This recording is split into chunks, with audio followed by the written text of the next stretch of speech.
reason you were sent to us. It has to mean something. I know why I am here. All of it was for naught. It's something only I can do.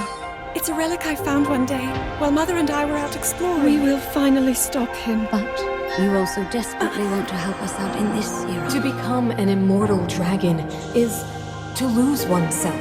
We can restore Hyrule to its former glory. Perhaps even beyond. Now and for all time.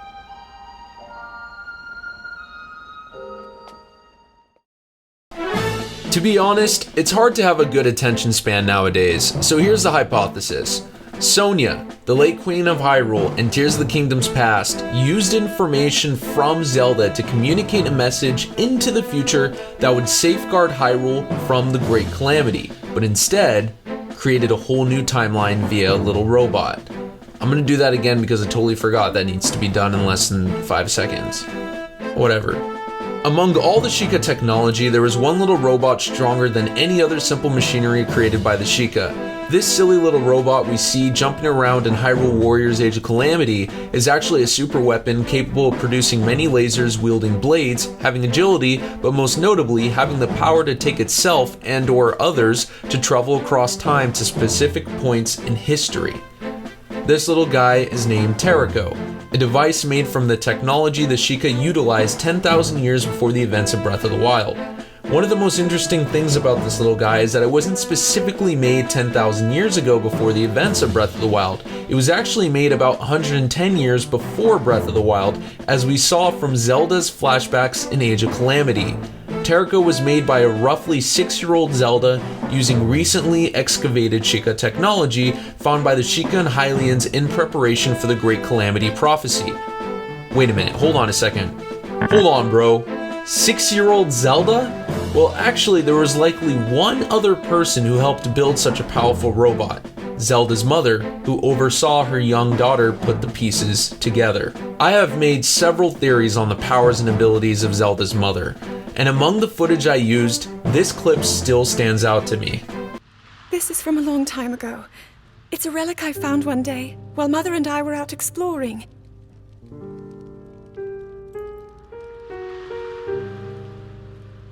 Mother and I, we discussed it at some length together. It seemed special, like it might hold hidden powers.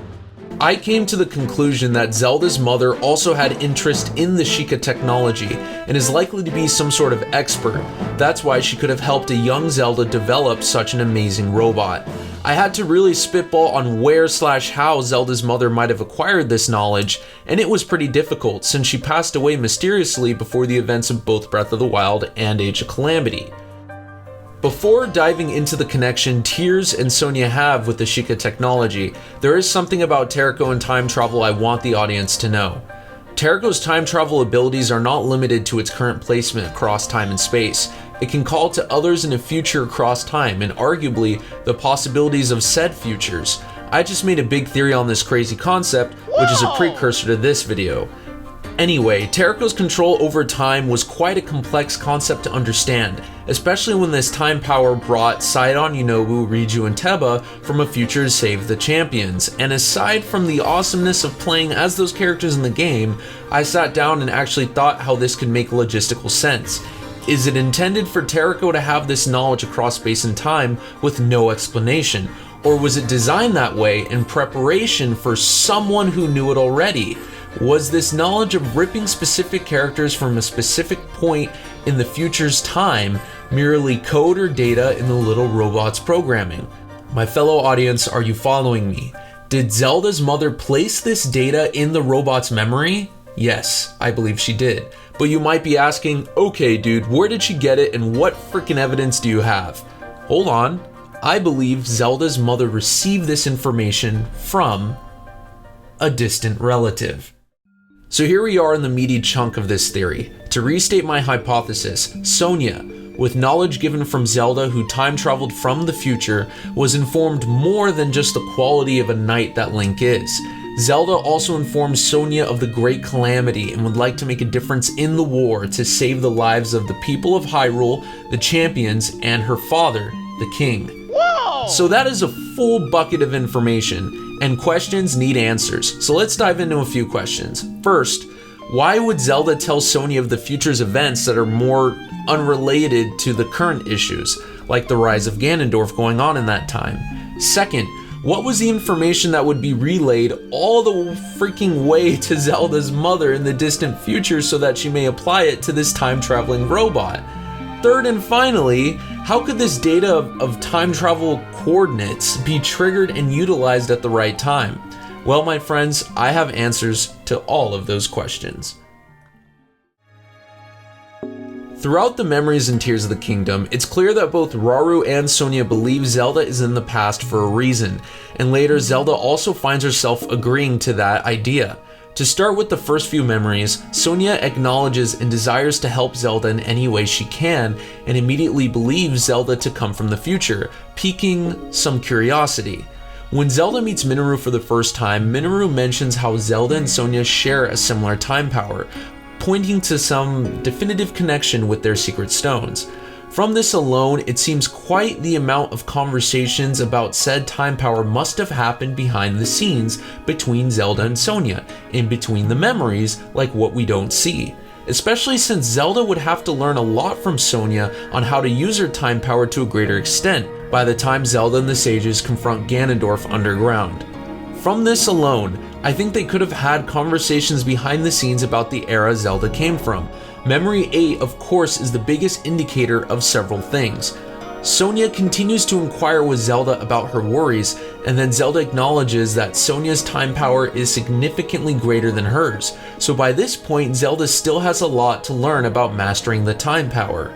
I also found the word coax that Sonia uses in the English translation to be very fascinating when describing time power. Coax means to persuade, to convince, and at this point in the memories, Zelda isn't even aware of these practices to help master her power. Keep this in mind.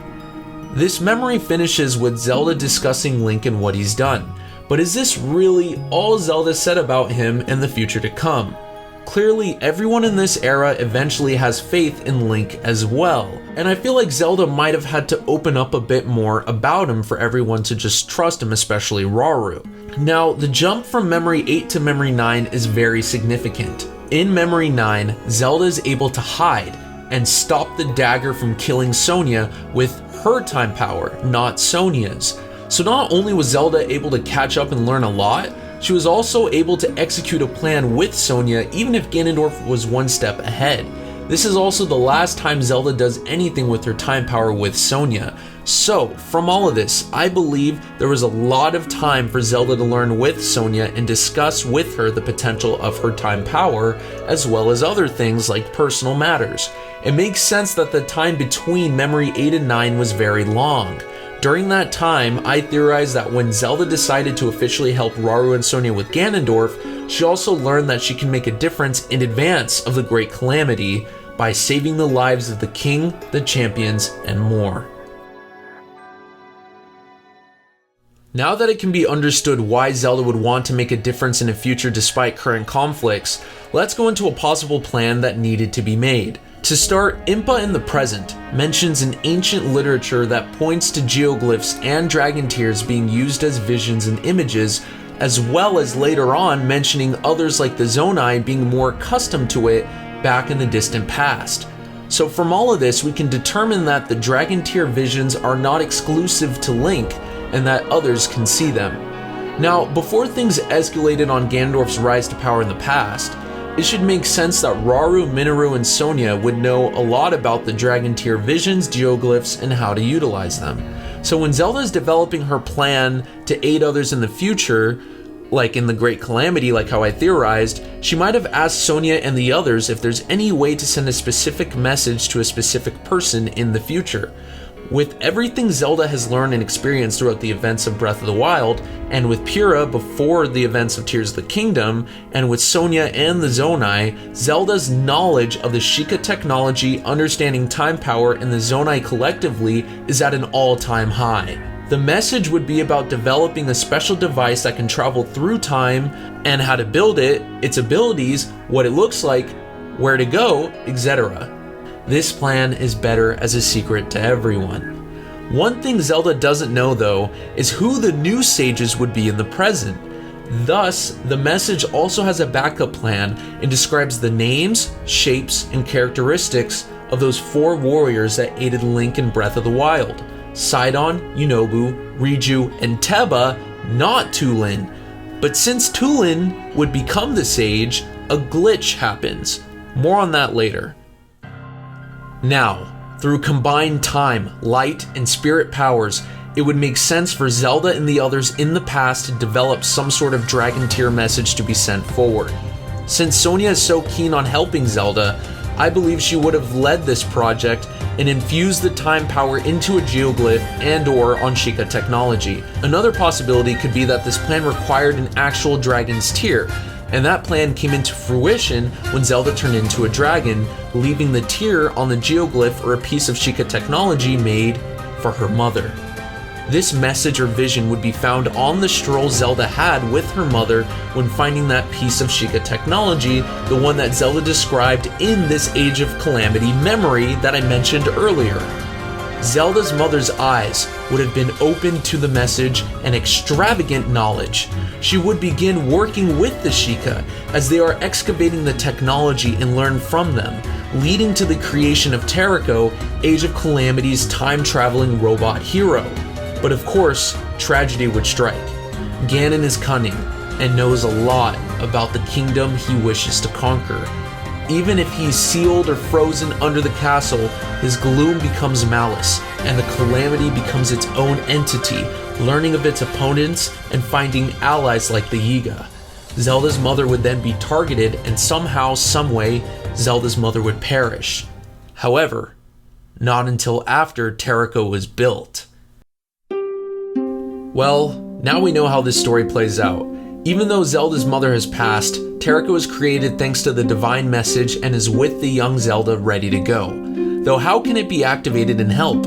Surely this must be planned and written down. Alas, aside from Ganondorf's cunning abilities, the king becomes so obsessed and stubborn with relying on Zelda's sealing power so much that he commands her to drop everything else and focus solely on awakening herself to save the kingdom from the prophecy of the Great Calamity. The king removes Terrako from Zelda's life and puts it away, making her forget about it. Without any further knowledge, the kingdom falls victim to the Great Calamity. So you might be thinking, why didn't anyone else find out about Terrako over time? Did we really need Link to take a 100-year power nap? Well, according to Creating a Champion, some hidden lore describes this predicament. To quote the top right corner of page 361, any official documents regarding Calamity Ganon's latest revival and the period surrounding it were burned away in the Great Calamity, so no detailed accounts remain. Now, if Zelda's mother wrote down these plans and kept them somewhere, it's likely that they were destroyed, or perhaps she kept a secret to prevent it from leaking out, and any documents of anything related to it were destroyed as well.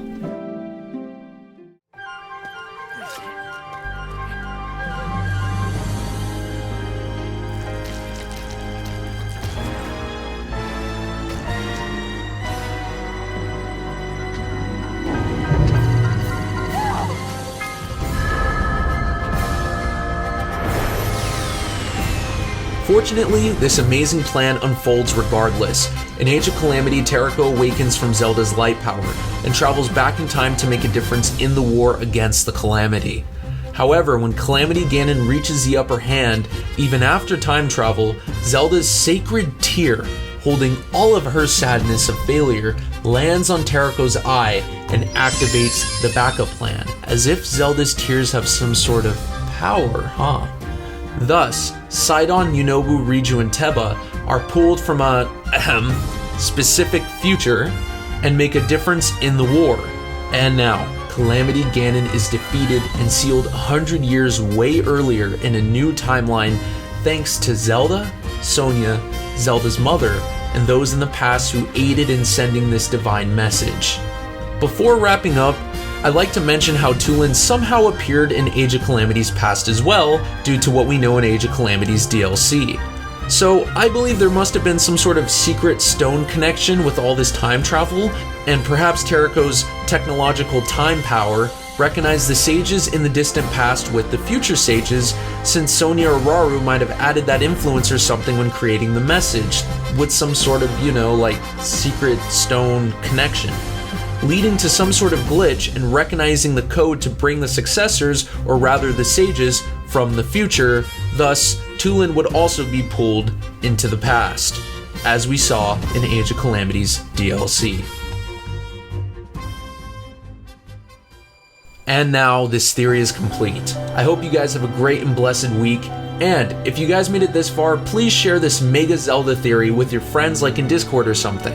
Like the video and hit the subscribe button under the video or here in the cards.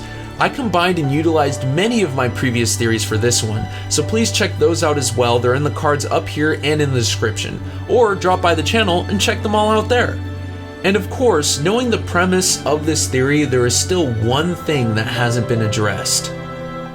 The Light Dragon's timeline, or rather, the Great Paradox.